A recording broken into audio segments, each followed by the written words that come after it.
What is market turbulence, market oversupply, and market failure? Let's start with the first one. Market turbulence happens when there is no steady amount of supply and demand tracking each other in the marketplace. That has happened in Bali. The main cause of market turbulence has been over the past 3 years after COVID. The supply stopped during COVID and then accelerated really quickly. Well, right after COVID, the demand bounced back right away. Prices jumped up all of a sudden. Supply started chasing the highest daily rate. And so then there was this turbulent period where some people who entered early would get high rates and some people who entered late would get much lower rates. That's market turbulence. What's market saturation?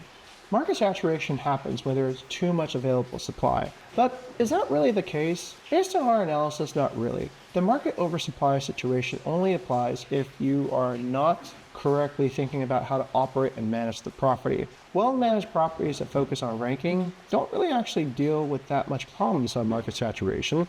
And the main reason is that ranking separates the good properties from the bad properties. So the good experiences from the bad experiences. And maybe unbeknownst to a lot of viewers, the good locations from the bad locations. These are all being sorted out by recommendation systems on major platforms using AI tools. So that removes the possibility of a well-performing property from being disrupted by a new entrant simply because of ranking. Third is market failure. Market failure happens when the expectations of buyers and sellers do not match anymore. Well, how can that happen? Simply put, in Indonesia, there is no registry of actual prices for most real estate.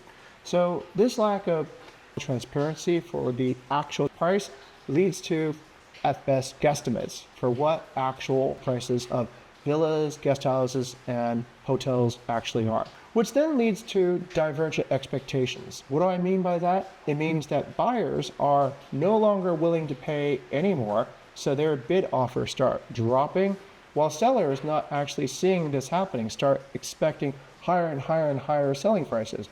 So once that bid and ask spread starts diverging, then that's market failure. Okay, hopefully these 3 simple concepts about market saturation, market turbulence, and market failure can help any savvy investor make smarter business decisions here in Bali. Again, with the Bali Business Review.